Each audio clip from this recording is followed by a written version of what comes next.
G'day and welcome back to another DBZ Legends video. In this video we are going to be taking a look at whether you should summon on the Dreaded Ginyu Force Banner. Now it's a bit difficult to say because there's one thing that this banner definitely does, and it does really well, is the fact that essentially you can have a full on team just by summoning on this banner. So it has the 3 Ginyu Force units who are all really good. It's got a good Zenkai unit in the form of Frieza. It's got 2 good Zenkai units in Kaioken Goku, and First Form Frieza. And it also comes with the Mecha Frieza, who's a great boost unit.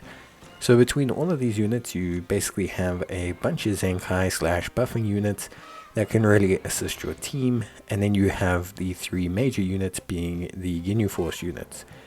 Now, a big thing with the Ginyu Force units is debating about how good they are, and honestly, maybe the 3 of them individually are good but not great. However, the 3 of them together are exceptional. Now, Ginyu is probably the prime choice of the lot, but he's actually a really funny unit. He's very high damage. He's not necessarily the tankiest unit in the world, but he's incredibly high damage. And essentially what he does, or what he can do for you, is he can be a very good revive, Rising Rush Eater. He's great at damage. His ultimate attacks have fantastic effects. So his ultimate attack in his base form obscures the opposition's cards, which is pretty good. In his transform state, it essentially deletes the entire hand of the opposition, so he's a great combo defeater, kind of tempo controller, which I think is fantastic. He's also just got a lot that kind of comes together for him. So when you look at everything he brings to the table, he can have 3 times card draw speed. He can do tremendous damage.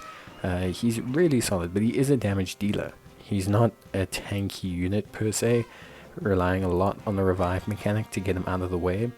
Now, the fact that his revive mechanic is percentage based is kind of throwing some people off, but I can tell you, the amount of ways you have to enhance his revive mechanic. His green card boosts his chance, his special card boosts his chance, his main ability boosts his chance, the amount of Ginyu Force units you have in your party boosts his chance. It's very difficult to miss the revive, and sometimes it will happen, but I think that actually adds to its charm more than anything. So for me, I really think that's more a blessing than it is a negative about him as a unit.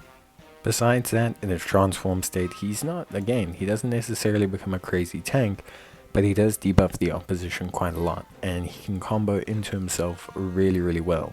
So he provides a lot of pressure to the opposition. So all in all, there's a lot of really good stuff about Captain Ginyu that I would say is really solid when we're discussing everything to do with him as a unit, when we're discussing what he brings to the table, when we're discussing how solid he is. Next we get Recoome and Guldo, who are an incredibly tanky unit. Again, very solid in what they do.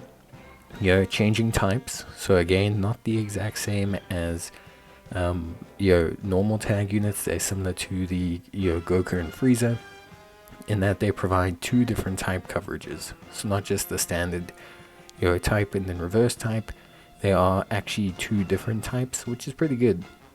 Now they bring a lot to the table. Again, healing when they switch, which is kind of the standard practice now, but what they do bring is also a very solid support factor for other units. So especially if you're linking them up with the other Ginyu Force units, that's when you start to see their effects kind of extrapolate. That additional damage, for example, that additional key recovery, which is all really good, that 80% to damage inflicted, that they really are solid. They have 70% damage reduction, which is really good as well. They've got that reduction in strike arts card. They've got a really good kind of premise here. On top of that as well, they also have the ability for knockback against strike cards, which is honestly really good. And then they also can do some pretty decent damage with their special card, which I think overall is incredibly solid.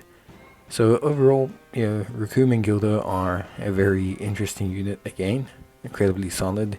And I think overall they are really, really good. Something that's interesting is also what happens when the enemy activates Rise and Rush. As long as they've got some Ginyu Force units on the team, again, they reduce their sub counter. They, start to engage more in the team. They provide more tempo control, and all of these things, they come together nicely. They are really good mechanisms for basically facilitating them as units and their team as well. It allows you to get Ginyu back out on the field, allows you to get potentially Jeice and Burter back out on the team.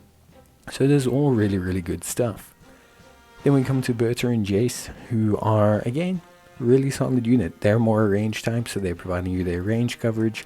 Their ultimate can do some really good damage. They also have the ability to increase health regen, which is really, really, really good. And yeah, overall they're also very, very, very, good units in that regard.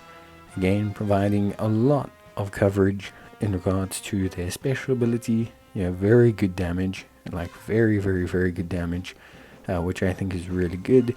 They also have the ability to maintain Vanishing Gauge, which I think is also excellent stuff. Vanishing Gauge obviously playing a very critical role in facilitating the abilities of tempo control in PvP. So their ability to switch faster and Vanishing Gauge faster is not necessarily anything bad. It's generally speaking very, very good stuff, and I think overall it's incredibly solid. So Jeice and Burter, Recoome and Guldo, excellent units, and they accompany Ginyu well. You do notice that a lot of them all have in their passives things that synergize off of other Ginyu Force members or Frieza Force members, and this is why I say the banner specifically is very well designed to intermingle with each other. So we have a very, very, very good kind of premise in that regards. Now, beyond the units on the banner, there is also, or at least the three major units, there are also some other considerations. There are sparking units, which means there is a slightly higher chance of obtaining them comparative to Legends Limited, etc. There's also a very simple discount system, 3 for 1, so 3 summons equals 1 free summon, and overall they're very good units to pick up in unison. So if you're going to go on this banner, you're going to need to go hard, or at least hard enough to potentially get one copy of each of the units to really kind of have them, I don't want to say peak, but to have them really operate at their optimal level.